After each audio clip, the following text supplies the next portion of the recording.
Video में हम बात करेंगे रेलवे रिक्रूटमेंट बोर्ड की जो वैकेंसी आपकी इस समय ऑनगोइंग है आरआरबी जेई ऑनलाइन फॉर्म 2024 के लिए। इसका फ्रेंड्स ऑनलाइन फॉर्म जब आप अप्लाई करते हैं तो आपको कुछ यहाँ पर प्रॉब्लम आ रही है, उन प्रॉब्लम को कैसे आप सॉल्व कर सकते हैं और कैसे अपने फॉर्म को सबमिट कर सकते हैं, कैसे आपको यहाँ पर पेमेंट करना होगा और डिप्लोमा वाले या डिग्री वाले कैसे आप इसमें आवेदन करेंगे, क्या क्या जानकारी आपको फिल करनी है, इसके बारे में हम बात करने वाले हैं इस वीडियो में। और इससे रिलेटेड जानकारी आपको वीडियो डिस्क्रिप्शन में jobrasta.com पर देखने को मिल जाएगी, वहां पर जाकर आप इसकी डिटेल्स को चेकआउट कर सकते हैं। अगर आप एप्लीकेबल हैं, अप्लाई करना चाहते हैं तो आप इसमें ऑनलाइन अप्लाई कर पाएंगे। अप्लाई करने से पहले इसका जो ये ऑफिशियल नोटिफिकेशन है ये ध्यान से जरूर पढ़ लें। क्लोजिंग डेट 29/8/2024 है और जो करेक्शन विंडो है वो 30 से 8/9/2024 के बीच में ओपन होगी। और यहाँ पर फ्रेंड्स जो एज क्राइटेरिया है वो 1/1/2025 को आपका काउंट किया जाएगा। तो आपको यहाँ पर आवेदन करने के लिए आपको फ्रेंड्स इसी नोटिफिकेशन में जब स्क्रॉल करते हुए नीचे आते हैं तो आपको फ्रेंड्स यहाँ पर देखिए जो पोस्ट नेम है, डिपार्टमेंट नेम है, नंबर ऑफ वैकेंसीज है वो आपको देखने को मिल जाती है।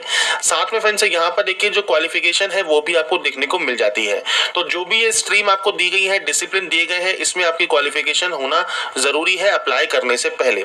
सबसे पहले अगर आप नया रजिस्ट्रेशन कर रहे हैं, क्रिएट एन अकाउंट पर क्लिक करते हैं तो आप यहाँ पर रजिस्ट्रेशन कर सकते हैं। पर अगर आपने आरआरबी की किसी भी वैकेंसी के लिए आवेदन किया हुआ है, टेक्नीशियन के लिए, एएलपी के लिए, तो आपको फ्रेंड्स यहाँ पर दोबारा से रजिस्ट्रेशन करने की जरूरत नहीं होती। मैं आपको सिर्फ सैंपल शो कर रहा हूँ। जैसे आप यहाँ पर नेशनलिटी सेलेक्ट करेंगे और उसके बाद फ्रेंड्स आपको आपके 10th की मार्कशीट के अकॉर्डिंग आपको आपका नाम यहाँ पर एंटर करना है। आपने अपना नाम कभी चेंज किया है तो आप यस या नो कर सकते हैं। इसके बाद यहाँ पर आपको आपकी जो डेट ऑफ बर्थ है वो आप इस कैलेंडर के माध्यम से सेलेक्ट कर सकते हैं, डेट, मंथ एंड ईयर, और इसे आप यहाँ पर रीटाइप करेंगे। और जब आप यहाँ पर इसे रीटाइप करेंगे तो फ्रेंड्स आपको यहाँ पर इस तरह से इसको टाइप करना होगा। ऐसे ही आपको जेंडर सेलेक्ट करना है, इसे यहाँ पर रीसेलेक्ट करना है, फादर नेम और मदर नेम आपको देना होगा। इसके बाद आपको आपका आधार कार्ड नंबर देकर उसे वेरीफाई करना है। अब दो कंडीशंस है, आधार कार्ड नहीं है तो आप I do not have Aadhaar card पर क्लिक कर सकते हैं और उसके बाद कोई भी ID proof, driving licence, passport, PAN card, voter ID, employ ID, आप कोई भी ऑप्शन को सेलेक्ट कर लें। उस आईडी का नंबर क्या है, किसने ये इशू किया है, कहां से ये इशू हुआ है, वो जानकारी आपको यहाँ पर प्रोवाइड करनी होगी। और अगर आपके पास यहाँ पर आधार कार्ड है तो आप वेरीफाई आधार कर सकते हैं। आधार कार्ड का नंबर आप यहाँ पर देंगे और वेरीफाई यूजिंग आधार आप यहाँ पर कर सकते हैं। इसके बाद आपको आपकी मेल आईडी और आपका मोबाइल नंबर एंटर करना होगा और जनरेट पर क्लिक करना होगा। इन पर एक ओटीपी आएगी, वो ओटीपी आपको डालकर यहाँ पर फ्रेंड्स इसे वेरीफाई करना है। तो आपको ओटीपी यहाँ पर सिंपली एंटर करना है। इसके बाद आपको यहाँ पर एक पासवर्ड क्रिएट करना होगा। पासवर्ड कैसा होना चाहिए तो इसके लिए फ्रेंड्स देखिए मैंने सैंपल आपके सामने शो कर दिया है। यहाँ पर देखिए capital letter, small letter, special character और नंबर्स आपको यूज करने हैं। तो ये इस तरह का पासवर्ड आपको बनाना होगा और इस तरह का पासवर्ड बनाने के बाद फ्रेंड्स आप यहाँ से preview and create an account करेंगे, जिससे आपका जो अकाउंट है वो क्रिएट हो जाएगा। अब यहाँ पर फ्रेंड्स जब आपका अकाउंट क्रिएट हो जाता है इसके बाद आपको सिंपली मोबाइल नंबर और आपका जो पासवर्ड है और एक कैप्चा कोड डालकर आप यहाँ से लॉगिन कर लेंगे। और आप पहले से रजिस्टर हैं तो आपको दोबारा से रजिस्ट्रेशन करने की जरूरत नहीं होती, आप डायरेक्टली लॉगिन यहाँ पर कर सकते हैं।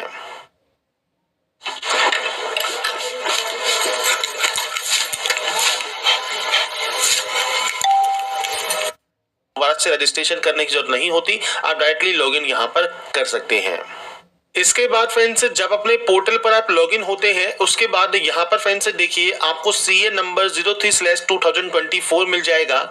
और यहाँ पर फ्रेंड्स सबसे पहले आपको यहाँ पर आरआरबी सेलेक्ट करनी होगी। आप इनमें से किस आरआरबी के लिए आवेदन करना चाहते हैं, तो आपके अकॉर्डिंग जो भी आरआरबी आप सेलेक्ट करना चाहें वो आप करेंगे। I am not currently debate by any RRB आप सेलेक्ट करेंगे और उसके बाद नेक्स्ट स्टेप पर क्लिक कर देंगे। अब यहाँ पर फ्रेंड्स देखिए जो जानकारी है वो आपको यहाँ पर ऑटोमेटिक फिलअप मिलेगी। तो आपको यहाँ पर देखिए मैरिटल स्टेटस सेलेक्ट करना है, रिलीजन सेलेक्ट करना है, मदर टंग सेलेक्ट करनी है, आप जो लैंग्वेज है एग्जाम की वो किस लैंग्वेज में चाहते हैं। इसके बाद आपका परमानेंट विजिबल मार्क क्या है, तो कोई निशान है जैसे कट का निशान, कोई मोल, कोई बर्न का निशान, तो आप उसकी जानकारी प्रोवाइड कर सकते हैं, नहीं तो आप नो मार्क की एंट्री करेंगे। आपका कम्युनिटी सर्टिफिकेट कौन सा है, कौन सी कास्ट से आप बिलोंग करते हैं, कास्ट का नाम क्या है, सर्टिफिकेट नंबर क्या है, किसने ये इशू किया है, तो वो आप यहाँ पर सेलेक्ट कर सकते हैं। इसके बाद फ्रेंड्स आपने किस स्टेट से ये इशू करवाया है वो जानकारी आपको देनी है। डेट ऑफ इशू क्या है, आपको फ्री ट्रेवलिंग अगर पास चाहिए तो आप यस कर सकते हैं। नियरेस्ट रेलवे स्टेशन कौन सा है वो जानकारी आपको देनी है और आपका कास्ट सर्टिफिकेट पीडीएफ फॉर्मेट में आपको अपलोड करना होगा और ये सेंट्रल गवर्नमेंट के सर्टिफिकेट्स आप यहाँ पर अपलोड कर सकते हैं। इसके लिए जो फॉर्मेट है आपको इसकी ऑफिशियल वेबसाइट पर देखने को मिल जाता है। इसके बाद फ्रेंड्स आप नीचे यहाँ पर देखिए जो ऑप्शंस है वो आपके एड्रेस के हैं, तो पूरा एड्रेस जो भी आप लिखते हैं वो एड्रेस आप लिख सकते हैं। मैंने सिर्फ यहाँ पर डेमो के तौर पर आपको शो किया है, तो आपका जो भी पूरा एड्रेस है वो आप यहाँ पर एंटर करेंगे, स्टेट या डिस्ट्रिक्ट सेलेक्ट करेंगे, विलेज देंगे और आपका पिन कोड आपको देना होगा और उसके बाद ही आप यहाँ से डाटा को सेव कर सकते हैं। इसके बाद फ्रेंड्स नेक्स्ट ऑप्शन देखिए एक्स सर्विसमैन का है, तो अगर आप एक्स सर्विसमैन है तो यहाँ पर यस कर सकते हैं। डिफेंस सर्विस आपकी कौन सी है वो आपको सेलेक्ट करना है। रैंक क्या है, डेट ऑफ आपका ज्वाइनिंग क्या है, अगर आप अभी भी वर्किंग में है तो यस कर सकते हैं, नहीं है तो आप नो करेंगे। डेट ऑफ डिस्चार्ज प्रोवाइड करेंगे। पीएच कैंडिडेट अगर आप हैं और यहाँ पर आप यस करते हैं तो डिसेबिलिटी कैटेगरी कौन सी है वो आपको सेलेक्ट करना होगा। सब डिसेबिलिटी कैटेगरी कौन सी है, आपकी परसेंटेज ऑफ डिसेबिलिटी क्या है, नेचर ऑफ डिसेबिलिटी क्या है, कब से आपका फ्रेंड्स यहाँ पर सर्टिफिकेट लागू हुआ है, सर्टिफिकेट का नंबर क्या है, सर्टिफिकेट इशू डेट क्या है वो आपको देना होगा और कब तक ये वैलिड है वो जानकारी आप दे सकते हैं। नहीं है तो आप सिंपली यहाँ पर नो कर सकते हैं। ईबीसी कार्ड होल्डर है, मतलब अगर आप यहाँ पर इकोनॉमिकल बैकवर्ड क्लास से बिलोंग करते हैं, जिनकी फैमिली इनकम 50,000 से कम है, और बीपीएल कार्ड होल्डर अगर आप हैं तो आप यस कर सकते हैं। फीस में छूट चाहते हैं तो यस कर सकते हैं। सर्टिफिकेट नंबर क्या है, इशूइंग अथॉरिटी क्या है और डेट ऑफ इशू क्या है ये आपको देना होगा। इसके बाद फ्रेंड्स अगर आप एम्प्लॉय हैं इंडियन रेलवेज में तो यस या नो कर सकते हैं। करंट अगर आप कोई एम्प्लॉय करते हैं, एम्प्लॉयमेंट है तो आप जानकारी दीजिए, नहीं तो आप नॉट एप्लीकेबल कीजिए। यहाँ पर रिफंड के लिए फीस की जो रिफंड होगी, जैसे आप रिजर्व कैंडिडेट हैं तो 250 रुपये फीस आपकी लगती है वो रिफंड हो जाएगी CBT 1 के बाद। और अगर आप फ्रेंड्स अनरिजर्व कैंडिडेट हैं और आपके 500 रुपये लगते हैं तो 400 रुपये आपको रिफंड कर दी जाएंगे। जिस अकाउंट में आपको चाहिए उसकी जानकारी आपको यहाँ पर प्रोवाइड करनी है और उसके बाद ही आप इसे सेव एंड नेक्स्ट करेंगे। इसके बाद फ्रेंड्स आता है अब आपका क्वालिफिकेशन सेक्शन। अब देखिए क्वालिफिकेशन में जैसा मैंने आपसे कहा कि आपके पास फ्रेंड्स जो क्वालिफिकेशन पोस्ट के लिए रिक्वायर्ड है उसके अकॉर्डिंग आपको यहाँ पर क्वालिफिकेशन कम से कम देना है।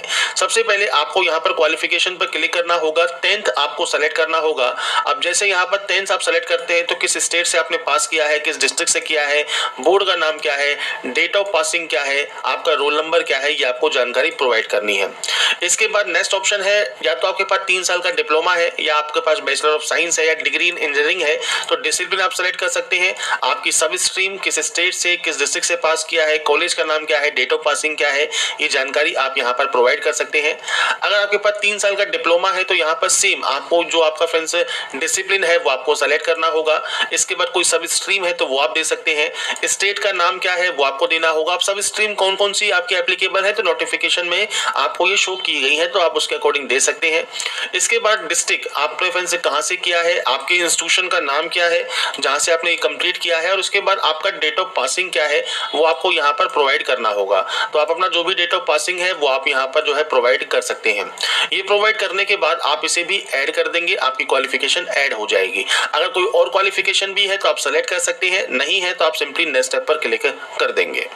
इसके बाद फ्रेंड्स यहाँ पर देखिए अब आपको फोटोग्राफ एंड सिग्नेचर अपलोड करने हैं। अब ऑलरेडी अगर आपका फोटोग्राफ एंड सिग्नेचर अपलोडेड है तो वो आपको यहाँ पर पहले ही शो करेगा। अब यहाँ पर देखिए सैंपल के तौर पर मैं आपको शो कर देता हूँ कि कौन कौन सी फोटोज आपकी रिजेक्ट हो सकती है। तो कुछ इस तरह की फोटोज आपकी रिजेक्ट हो सकती है, इस तरह की फोटो ही आपकी सिर्फ यहाँ पर जो है मान्य रहेगी। तो आपको सिंपल फोटो यहाँ पर अपलोड करना है और JPG फॉर्मेट में करना है। साइज आपको दिया गया है 30 से 70 के भी। ऐसे ही सिग्नेचर आपको यहाँ पर अपलोड करना होगा और उसके बाद फ्रेंड्स आपको यहाँ पर इसका भी साइज देखने को मिल जाता है। जब आप इसे अपलोड कर देंगे इसके बाद ही आप यहां से इसे सेव करेंगे।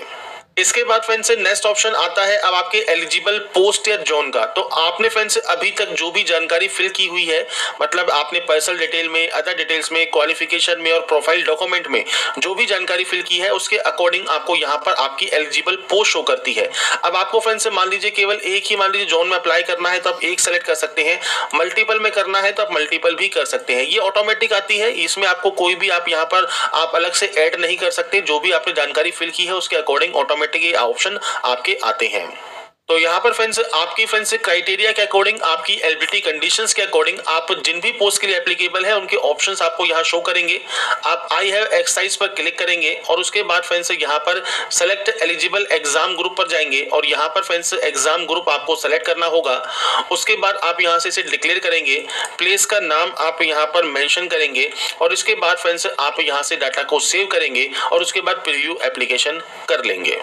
प्रीव्यू एप्लीकेशन करने के बाद फ्रेंड्स आपको आई हैव रीचेक पर क्लिक करना है कि आपने सारी जानकारी को सही से ध्यान से पढ़ लिया है।